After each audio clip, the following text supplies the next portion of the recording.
Assalamualaikum dan salam sejahtera. Pada video kali ini, saya cuma nak tunjukkan sedikit tentang kebaikan dan juga kehebatan satu aplikasi yang berada di dalam Excel, ya, yang kita panggil sebagai pivot table. Dia memudahkan kita untuk membuat research, ya, ataupun kajian mengenai apa sahaja yang berkenaan dengan perniagaan kita. Kebanyakan orang tahu tentang pivot table ini, tapi mungkin apa yang mereka tidak tahu adalah pivot table ini boleh membantu kita untuk menguruskan data. Jadi, ini yang kita nak cuba nak kongsikan di dalam video kali ini, yang bahawa dengan menggunakan satu sahaja aplikasi yang terdapat di dalam Excel yang dipanggil sebagai pivot table ini, kita akan dapat mencari permasalahan di dalam perniagaan kita dan juga kita dapat mencari jawapan sekaligus. Jadi, teknik ini juga boleh digunakan di dalam setiap perkara yang mempunyai kaitan dengan data. Seperti yang saya bagi contoh tadilah, ya. Jadi, kita akan mulakan. Ini yang kita panggil sebagai satu data yang bolehlah dianggap sebagai data yang normal. Ini adalah sebuah syarikat yang berpangkalan di Sarawak dan mereka mempunyai branch, ya, di setiap division dan juga distrik di Sarawak. Contohnya mereka ada branch di setiap, saya rasa mereka cover setiap division lah. Iaitu Betong, Bintulu, Kapit, Kuching dan sebagainya. Jadi apa yang mereka jual adalah mereka menjual barangan iaitu seperti furniture, office supplies dan juga teknologi. Jadi dekat sini mereka membahagikan barangan-barangan itu kepada 4 bahagian ataupun segmen utama, iaitu barangan untuk consumer, barangan untuk corporate, untuk home office dan juga untuk barangan small business. Jadi mereka, maksudnya di sini mereka ada data untuk setiap jualan yang dibuat dan data-data itu dimasukkan dari segi subkategori, iaitu appliances macam tu, bookcases, ya, mereka semua ada dekat sini. Dan seterusnya data itu juga dimasukkan dengan lebih detail, ya. Contohnya seperti nama ataupun panggilan setiap produk itu, ya. Macam kita lihat di sini mereka ada menjual seperti model, setiap model akan direkodkan penjualan dia, ya. Jadi di sini kita dapat tengoklah. Lepas itu mereka pun ada order date, ada tahun, ada bulan, ada kuantiti, ada juga jumlah penjualan, berapakah diskaun yang diberikan, ada jumlah profit, ada juga jumlah unit price, shipping cost, dan juga mereka ada nama customer itu sendiri. Jadi ini adalah satu yang kita panggil sebagai data yang sangat-sangat normal. Jadi data ini ada lebih kurang 7,914 data pelanggan di sini. Sama ada dia pelanggan yang sama ataupun berlainan, masih juga dikira sebagai satu data. Saya nak tunjuk dekat sini, kadang-kadang berurusan menggunakan pivot table ataupun menggunakan Excel ini, contohnya lah, mungkin kita nak tengok berapakah jualan yang kita dapat untuk setahun. Jadi kepada yang tak tahu pivot table macam mana kita akan buat, kita akan tengok ini tahun dekat sini, kita pakai filter ni sahaja. Lepas itu kita tengok jualan pada 2009 contohnya. So kita pilih 2009 dekat sana. Jadi dekat sini jualan untuk 2009 pun keluar, ya. Jadi dekat situ kita dapat tengoklah, ya, kita dapat tengok contohnya untuk 2009 berapakah jumlah jualan yang berjaya didapati. Jadi dekat sini ada dua maklumat yang penting, iaitu order quantity dan juga sales lah. Jadi order quantity ini daripada jumlah produk yang dibeli. Sales ini adalah jumlah jualan. Berapakah duit yang didapati lah. Jadi contohnya kita nak tengok untuk 2009 tadi, berapakah jumlah jualan yang berjaya didapati. Jadi kita cuma contohnya, ini yang biasa orang lakukan, mereka akan highlight dekat sini ataupun mereka akan letak sum dekat sini. Contohnya mungkin orang yang dah biasa dengan Excel, dorang just highlight dekat sini, nanti dekat sini akan keluarlah, ya, jumlah berapakah jualan yang berjaya didapati dari segi kuantiti. Okey, untuk ini kita dapat 54,380. Untuk jualan amount pula iaitu sales untuk 2009. Okey, jadi inilah jumlah jualan yang didapati iaitu sebanyak 4,209,139 ringgit Malaysia. Okey, so inilah yang kita dapat, yang kita panggil sebagai maklumat macam mana orang biasa menggunakan Excel. Cuma masalah dia di sini adalah contohnya lah, ya. Okey, kita nak buat perbandingan di antara 2 tahun, antara 2009 ini dan juga dengan 2010. Okey. Jadi kita nak buat perbandingan. Okey, kita pun boleh buatlah. Contohnya kita akan ambil satu persatu. 2009 dahulu, kita tengok order quantity dia berapa dan kita masukkan ke dalam data lain, salin nombor itu, ataupun kita lepas itu kita pula pergi pula ke 2010. Okey, dan kali ini sama juga. Okey, kita akan pergi order quantity ataupun sell tadi. Lepas itu kita akan highlight semuanya dan nampaklah jumlah jualan di sana. Lepas itu kita akan salin. Masalah di sini adalah satu, kita tak dapat tengok perbandingan yang nyata di situ, ya. Okey, lagi satu, benda-benda bila kita buat proses seperti ini, kerana kita tak tahu pivot table tadi, kita mengambil masa yang terlalu lama. Okey, sebab itulah bila orang tengok data, bila orang tengok Excel, ramai yang terus rasa macam tak minat. Okey, disebabkan oleh yang kita panggil tadi itu, ya. Okey, kita memerlukan masa yang lama untuk menguruskan Excel ini. Okey, jadi saya cuma nak tunjuk dekat sini, ya. Cara terbaik untuk menguruskan data adalah kita menggunakan pivot table itu tadi. Okey, jadi kita akan pergi ke file dekat sini. Okey, minta maafnya kita pergi insert dekat sini. Lepas tu kita pergi ke pivot table dekat sini, ya. Dia pun ada shortkey jugalah, ya. Dia punya keyboard tu control, ya. Dia pun ada shortkey jugalah, ya. Iaitu alternate, NV dan enter, ya. Itu dia punya shortkey. Okey, alternate, NV dan enter. Cuma kalau tak nak gunakan shortcut, boleh juga masuk ke insert dekat sini dan klik pivot table. Jadi bila kita klik ke pivot table sini, masuk juga ke kawasan tadi itu dan kita klik OK sahaja, lalu akan keluarlah yang kita panggil sebagai pivot table di sini. Okey. Jadi di sini pivot table saya akan terangkannya supaya semua akan faham dan tengok kehebatan ataupun betapa powernya pivot table ini. Dan di sini juga kita akan dapat tengok bahawa betapa mudahnya menguruskan data dan betapa hebatnya kemampuan syarikat-syarikat luar negara sekiranya mereka nak menguruskan data.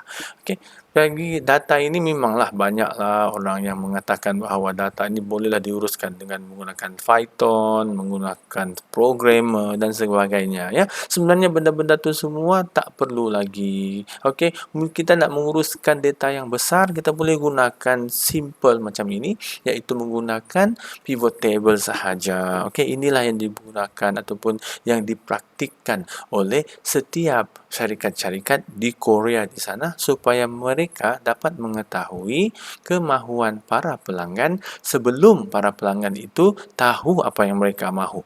Okey, jadi maksudnya di sini dengan data yang dikumpulkan kita dapat memenuhi permintaan pelanggan. Masalah dekat kita sebab kita tak peduli dengan data, so bila kita membuat keputusan dengan berdasarkan satu yang kita panggil pengalaman. Jadi kita telah pun di brainwash mengatakan dengan adanya pengalaman kita dapat membuat keputusan yang baik, salah, ya. Pengalaman tidak akan memberikan kita sebenarnya apa yang kita panggil satu guarantee. Okey, keputusan yang kita buat itu adalah terbaik sebab pengalaman itu berdasarkan pendapat anda sendiri, ya. Ini yang kesalahan yang kita selalu buat, bukan sahaja daripada memberikan keputusan dalam perniagaan, tapi memberikan keputusan untuk yang mempengaruhi orang lain. Okey, keputusan mungkin di dalam pentadbiran, perniagaan dan sebagainya, ya.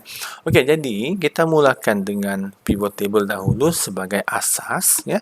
Senang sahaja. Pivot table ini terbagi kepada 4 kotak dekat sini ya.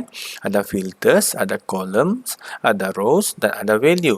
Okey, masalah yang satu lagi orang yang menggunakan pivot table ini sebab mereka fokus kepada 4 kotak ini. Sebenarnya adalah untuk memudahkan kita meletakkan item-item ni ke dalam. Cuma apa yang saya cadangkan di sini adalah kita tak menggunakan sangat kotak ini. Kita cuma gunakan filters dan value. Ingat ya, filters dan value saja. Columns dan row ini kita boleh lupakan. Filters dan value cukup.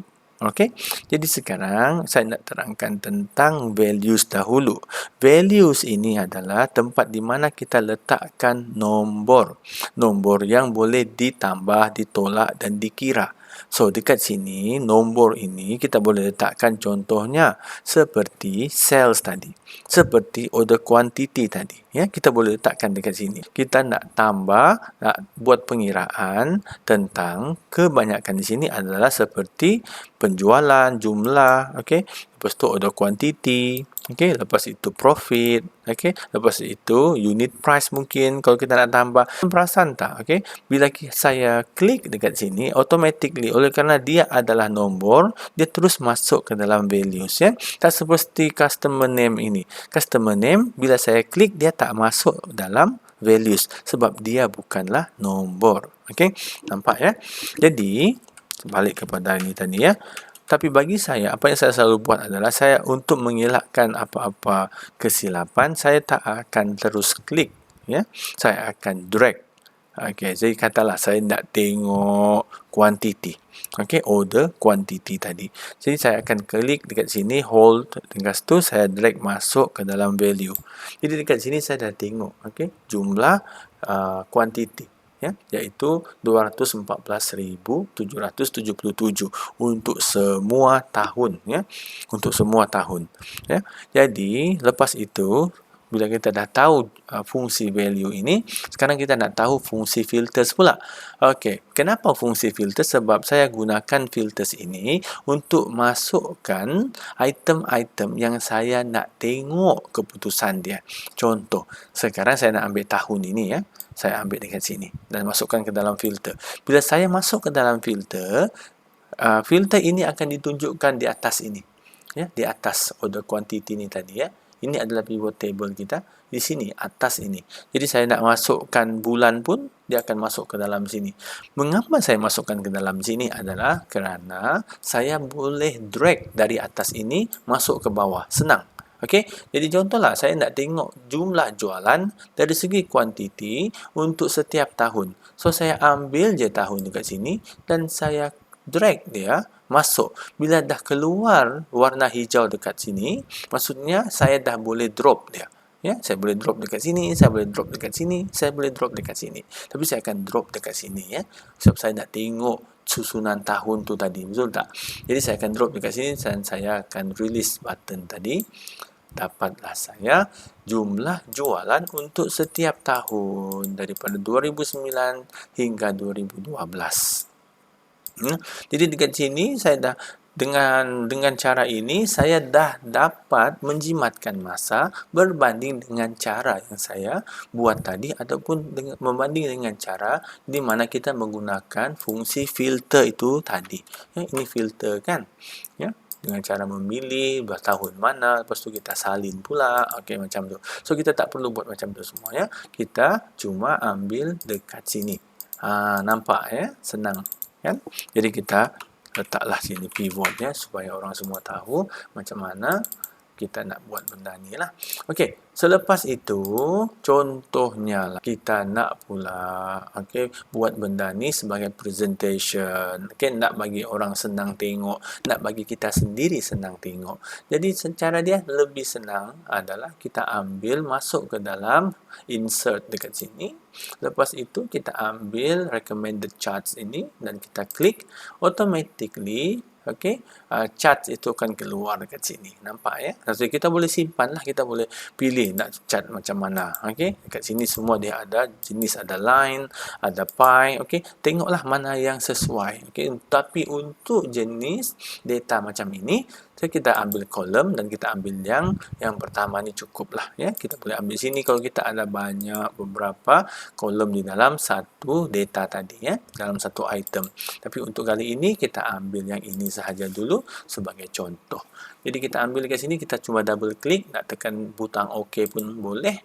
Jadi bila kita dah tekan butang OK tadi, maka keluarlah yang kita panggil kita punya graf itu tadi ya, di sini. Okey, jadi graf ini pun senang. Okay? Kita boleh copy paste masuk ke dalam PowerPoint, okay? Dan seterusnya. Okey, dekat sini mungkin saya tak nak total ni dahulu, saya akan delete. Okey, jadi kita boleh mulakan ataupun kita boleh adjust setiap apa yang kita nampak dekat sini ya. Okey, jadi dekat sini total ni kita boleh tulis tajuk kalau kita nak ya, tak ada masalah. Lepas itu kalau kita pergi ke tanda tambah dekat sini bolehlah kita klik yang data label ni supaya jumlah sebenar akan keluar dekat sini, nampak ya. Bila dah keluar dekat sini, so kita boleh cantikkan lagi graf ini dengan delete. Okey, maklumat di sebelah kiri ni ya, tak diperlukan lagi. Just klik dan tekan delete button ya. Okay, that's all. Okay, lepas itu mungkin kita tak perlukan juga garisan ni lagi ya. Okay, jadi kita klik garisan ini dan kita delete. Nampak ya? Jadi dia clear, cantik, tak ada masalah ya. Okay, nak buat presentation pun rasa senang. Sebab kenapa? Cantik. Alright. Okay, sekarang pula, okay, ini adalah yang kita panggil sebagai first tier information. Okay, maksudnya di sini ini adalah satu informasi yang orang kata cuma satu tier saja. Kita boleh tengok mana yang tinggi, mana yang rendah. Betul tak? Kan? Tapi masalah di sini, katalah, kan bos kata macam ini. Okey, saya nak jumlah jumlah jualan kuantiti untuk setiap tahun. Okey. Untuk setiap division dia kata. Okey, macam mana nak buat? Okey, adakah kita perlu masuk lagi ke dalam order dekat sini? Lepas itu kita cari division pula dan lepas itu kita buat satu-satu. Cari tengok betong berapa, bintulu berapa. Okey, lepas itu kita tengok kucing berapa. Nak buat macam tu. Kalau macam tu, sebab itulah kita rasa susah ya. Bila nak menguruskan data yang berkaitan dengan pivot table ini, itulah masalah dia. So senang sahaja. Dekat sini kita dah ada division, okey, macam yang saya katakan tadi, untuk memahami fungsi pivot table ini, ambil je division ini, okey, dan drag dia masuk ke dalam filter.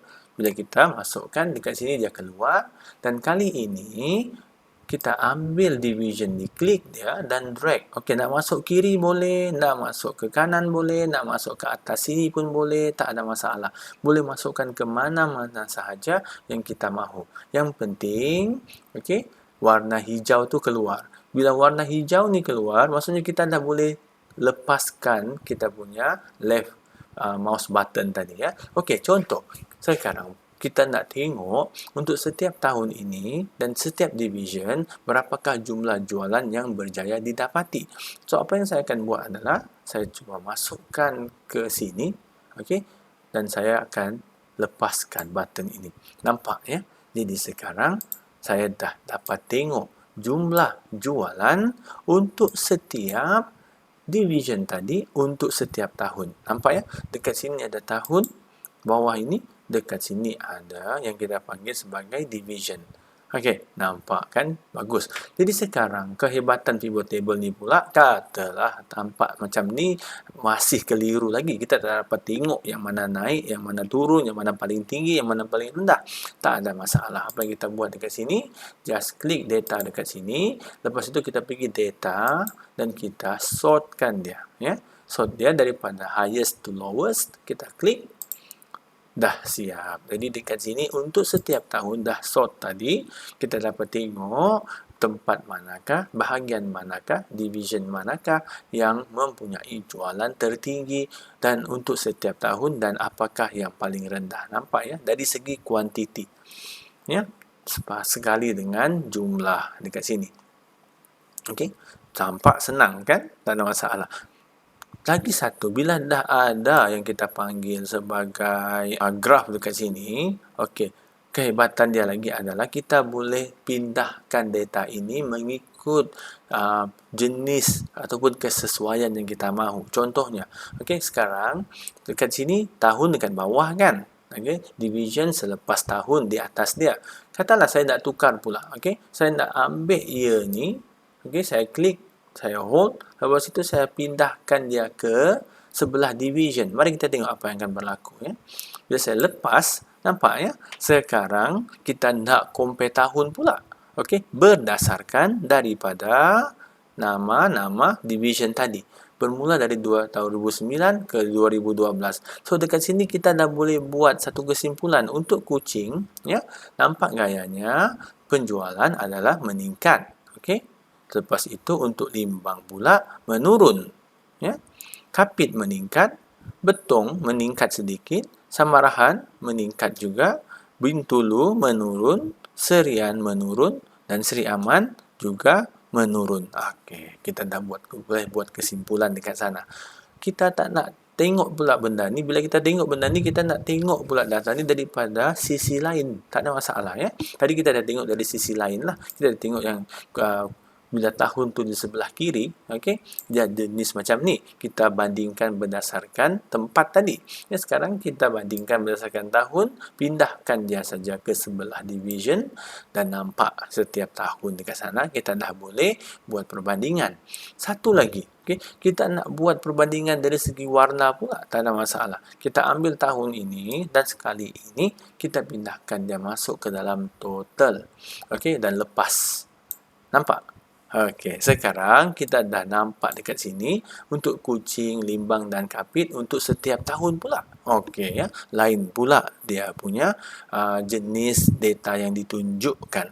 Oleh, dan dekat sini apa yang kita kena buat adalah pergi balik dekat plus sign dekat sini. Selepas itu kita kena klik legend ni lah. Tadi kita dah delete kan sebab kita nak bagi tahu orang okey warna apa mewakili tahun apa. Okey, so dekat sini kita boleh tengok biru 2009, 2010, 11, 12. So senang nak tengok 2009, 10, 11, 12. Okey, pun boleh diletakkan dari segi macam inilah, tak ada masalah.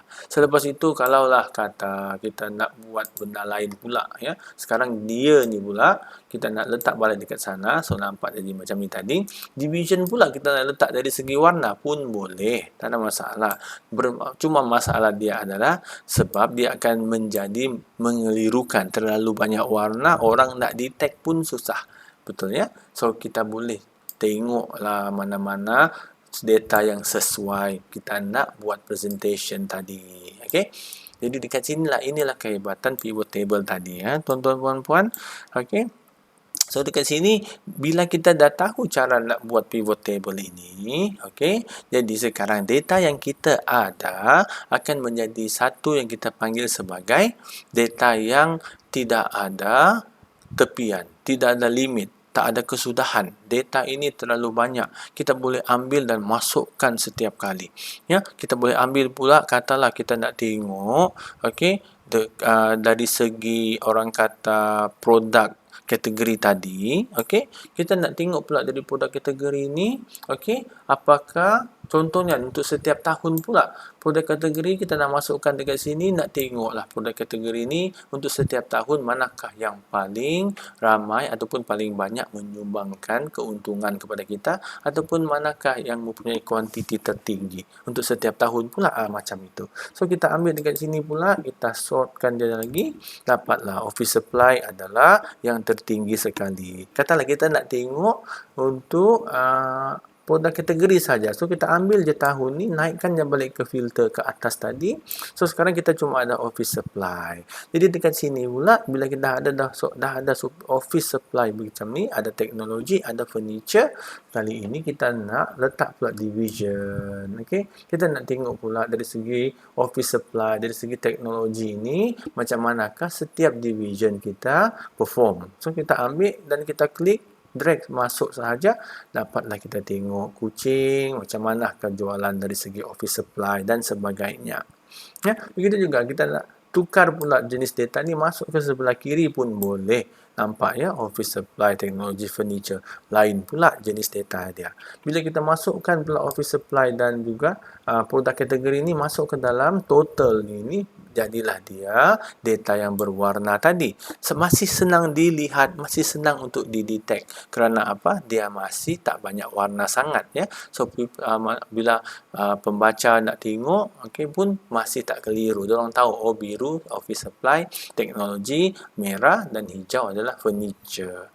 Tapi ya, ini adalah data yang kita panggil sebagai second tier tadi ya. So ada dua data dekat sini, division dan produk kategori.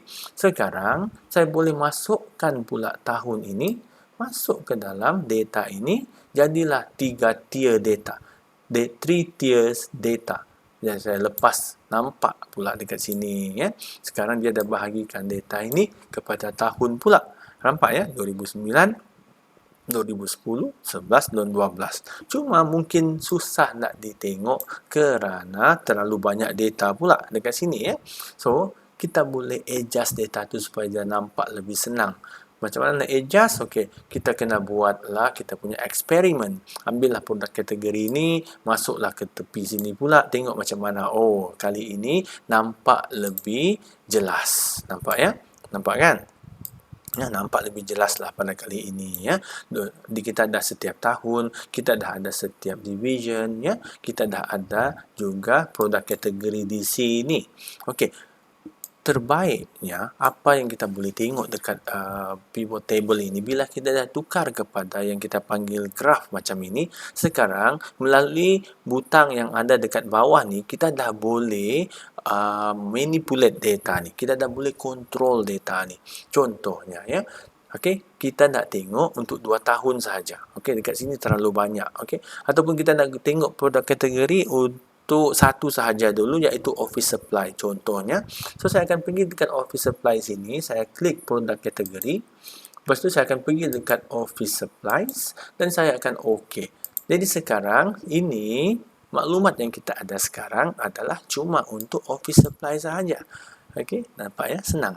Okey, lepas itu walaupun di office supply kita nak tengok untuk beberapa division sahaja supaya kita senang nak buat yang kita panggil sebagai comparison, perbandingan. So saya nak tengok dari segi kapit dan juga mungkin okey, jangan kita ambil kucing dan samarahan ya. Okey, kita nak bandingkan kedua ni pula. So saya akan klik OK dekat sini. Jadi sekarang data pun dah tinggal makin senang dilihat, iaitu kucing samarahan sahaja, dan kita boleh buat perbandingan yang mana tinggi, yang mana rendah. Okey, dengan benda ni sahaja. Kontrol dekat ni sahaja untuk setiap tahun. Ya, nampak ya? Okey, itu satu cara lagi. Satu cara lagi adalah okey, iaitu mungkin kita tak nak kontrol dari sini pula, tapi kita nak masukkan benda lagi banyak ke dalam ni pun boleh, tak ada masalah ya. Sekarang apa saya akan buat contohnya ya. Sekarang semua dah ada dekat, saya akan masukkan balik ke atas semua kita punya item tadi. Okey, produk kategori masuk atas balik, tahun pun masuk atas balik, division pun masuk balik ke atas ya. Okey, sekarang tinggal total sahaja. Jadi katalah okey, kita tak nak letak banyak-banyak dekat bawah ni, tapi kita nak kontrol juga apa yang kita nak lihat. Contoh sekarang ya, saya nak ambil division masukkan ke dalam ni, dan kita tahu bila kita masukkan produk kategori sekali dengan division, okey, data akan bertambah banyak macam ni. Bila kita masukkan tahun, dah tambah banyak lagi. Okey, cara yang terbaik adalah katalah kita ambil year ini. Okey, tak payah masukkan dia ke bawah, kita boleh pilih dari sini sahaja. Kata kita nak tengok 2009 sahaja, tak ada masalah, just klik 2009 di sini dan klik OK. Dan sekarang ini data yang kita tengok dekat sini cuma untuk 2009 sahaja. Nampak ya? Senang kan? Inilah kehebatan yang dipanggil sebagai pivot table tadi. Okey, dan seterusnya. Okey, macam-macam lah kita boleh tengok ya. Kita nak tengok profit pula. Kucing, limbang kapit adalah penyumbang terbesar untuk kuantiti. Betul ya? Sekarang saya nak tengok profit pula. Okey, jadi profit saya tak boleh letak bersama-sama dengan kuantiti lah, sebab jumlah dia akan jauh berbeza. So, saya akan tarik dan masuk balik ke atas. Saya akan ambil profit pula masuk ke dalam value di bawah ini. Jadi, di sini saya dapat tengok bahawa, okey, apakah setiap division yang, apakah sumbangan profit dari setiap division. Okey, jadi saya dapat tengok dekat sini. Jadi, kat sini dia ada decimal point kan. Okey, mungkin saya tak naklah pakai decimal point untuk tengok senang. Saya pergi klik je data tu, pergi dekat home, dan kali ini saya hilangkan decimal point ni dahulu ya. Okey, sekarang dah tak ada decimal point. Jadi kat sini saya nak tengok pula yang manakah profit tertinggi dan terendah. Macam biasa, saya cuma pergi ke data, pergi dekat sort dekat sini, ambil highest to lowest dan klik. Dapatlah saya tengok. Jadi nampak dekat sini, walaupun dari segi yang kita panggil kuantiti, okey, kucing adalah tempat yang paling banyak membuat sumbangan dari segi kuantiti, okey, tapi bila kita tengok profit, yang terbanyak sekali memberikan profit adalah limbang, diikuti oleh kapit, betong dan kucing adalah di tempat keempat. Nampak ya? Inilah kehebatan yang kita panggil tadi sebagai pivot table tadi. Ya, kita dapat tengok dengan detail, okey, sesuatu yang tak boleh dilihat oleh mata kasar. Tapi untuk video kali ini, saya cuma tunjuk bagaimana kita nak menggunakan pivot table untuk menguruskan data yang berkaitan dengan perniagaan. Okey. Jadi di dalam video yang seterusnya nanti saya akan tunjukkan pula cara-cara untuk menggunakan pivot table untuk mengesan masalah di dalam perniagaan seperti ini, dan juga untuk mengesan cara-cara menyelesaikan masalah tersebut dengan menggunakan pivot table yang sama juga ya. Oleh itu sampai sini saja kali ini video ini. Saya akan buat video yang seterusnya. Ada komen, dipersilakan untuk komen di dalam video ini, dan saya akan buat ataupun insya-Allah saya akan cuba buat video seterusnya berdasarkan komen-komen yang berikannya. Walau bagaimanapun saya akan teruskan juga untuk membuat video yang seterusnya, iaitu menunjukkan bagaimana kita boleh menggunakan pivot table ini untuk mencari masalah di dalam perniagaan dan menyelesaikan masalah itu ya. Okey, dengan itu sekian, terima kasih. Assalamualaikum warahmatullahi wabarakatuh.